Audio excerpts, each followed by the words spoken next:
दोस्तों ये बात 2013 की है।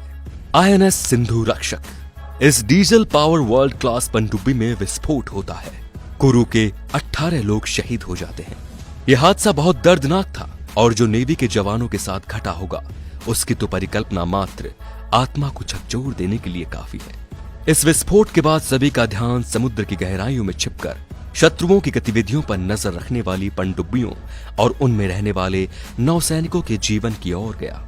आज का हमारा ये वीडियो पनडुब्बी में रहने वाले सैनिकों की जिंदगी पर, उनकी लाइफ कैसी होती है और किन किन समस्याओं का सामना करना होता है उन पर है। तो चलिए आगे बढ़ते हैं और जानते हैं इसके बारे में विस्तार से। नौसैनिकों का जीवन इतना आसान नहीं होता। इनके परिवार वाले बताते हैं कि इनकी जिंदगी बहुत कठिन होती है। जब वो किसी मिशन पर जाते हैं तो ये मिशन 20 या 30 दिन के होते हैं और कभी कभी तो 45 दिन तक वो लगातार काम करते हैं। परिवार वालों को बस इतना पता होता है कि वो ड्यूटी पर है। इससे ज्यादा और कोई जानकारी उनके पास नहीं होती। परिवार वालों को तो ये भी नहीं पता होता कि वो कितने दिन के लिए और कहां जा रहे हैं और कब वापस आएंगे। उनके अभियान की जानकारी सिर्फ नौसेना के मुख्यालय को होती है। नौसैनिक अपने परिवार से दूर पानी के बीच रहते हैं।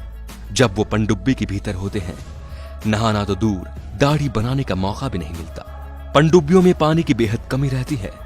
नौसैनिक अगर 30 दिन के लिए पनडुब्बी में है तो उन्हें मुश्किल से 3 बार नहाने का मौका मिलता है, और वो भी सबकी सहमति के बाद, क्योंकि हर नौसैनिक को प्रतिदिन 3-4 मग पानी मिलता है। ब्लेड जैसी चीजें इस्तेमाल करना सख्त मना है, इसलिए जितने भी दिन वो पानी के अंदर हैं उन्हें बिना दाढ़ी बनाए ही रहना पड़ता है।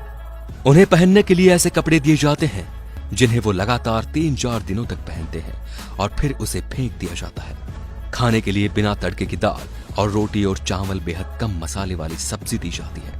पनडुब्बी में खाने का सामान बेहद सीमित होता है। अगर ताजा खाना न हो तो उनके पास पहले से टिन में पैक भोजन होता है जिसे कभी भी इस्तेमाल किया जा सकता है। खाना बनाते समय इस बात का ध्यान रखा जाता है कि ज्यादा धुआं न उठे, इसीलिए खासतौर से सादा खाना बनाया जाता है। दाल में छौंका इसलिए नहीं लगाया जाता क्योंकि अगर छौंका लगा तो धुआं उठेगा और शारीरिक कष्ट। पनडुब्बी जब समुद्र के अंदर जाती है तो उसके साथ डॉक्टर और प्राथमिक चिकित्सक का सामान साथ होता है, क्योंकि अगर किसी को उल्टी या चक्कर जैसी परेशानी हो तो उसका तुरंत इलाज किया जाता है। पनडुब्बी में सोने के लिए 2 कंपार्टमेंट होते हैं।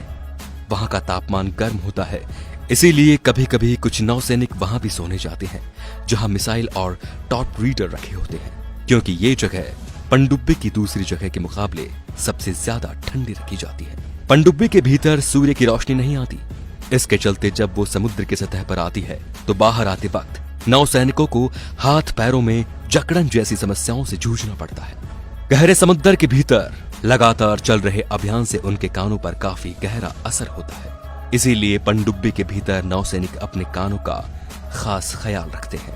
तो दोस्तों, कुछ ऐसा होता है पनडुब्बी में काम करने वाले सैनिकों का जीवन, पर हमारा सलाम है इनको, इन बंद कंटेनरों के अंदर धड़कते दिलों को, जो धड़कते ही इसलिए हैं कि देश सुरक्षित रहे।